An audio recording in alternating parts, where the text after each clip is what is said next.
Landscape? Like YouTube style.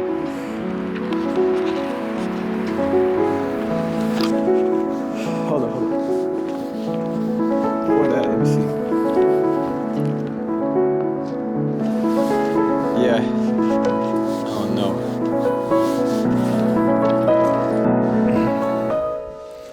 There's a book called The 33 Strategies of War, and I just finished reading it recently. And in this book, there are countless of stories about war and how rulers have overcome these wars using certain strategies and certain ways to move around and defeat their opponent. Out of all the chapters in the book, there's one chapter that stuck out to me the most, and I want to share that with y'all today. In this chapter, there's a story about a man by the name of Luther, and he was a German theologian at the time.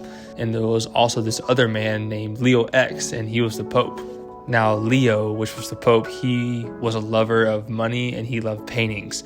And in his first reign, his first year of being the Pope, he wanted to complete this major project that cost a lot of money. This project was a painting project in this place called the Basilica of St. Peter's in Rome. And at that time, it was the preeminent Roman Catholic Church. Leo desired to finish this painting because he wanted to pretty much make a name for himself, but he had to figure out a way to save up this money. In Leo's first year of becoming the Pope, he ran this campaign to sell indulgences. An indulgence is pretty much a Catholic practice to confess their sins, and in order for their sins to be forgiven, they had to pay the church. Anyways, the story goes on, and Luther, like I mentioned earlier, realized that this practice that Leo was doing was completely wrong and immoral and totally against the biblical standards that Luther followed. Luther eventually wrote a letter to Leo and a letter to the public called the 95 Thesis, which pretty much told everybody what Leo was doing was completely wrong and against the Bible. Within weeks, the letter was passed around to thousands and thousands of people, and Luther became a known sensation around Germany.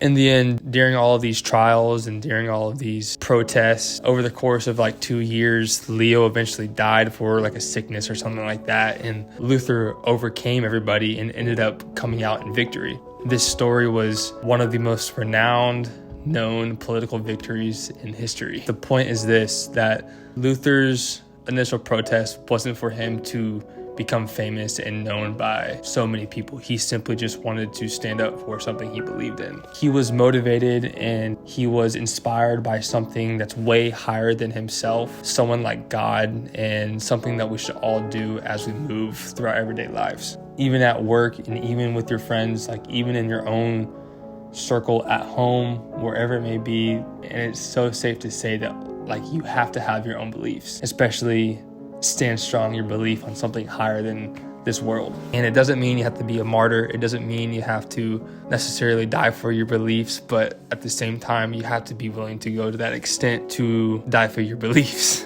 Ultimately, you decide what you want to give out to the world and you decide what you believe in. But the real question you have to ask yourself is, what do you believe in?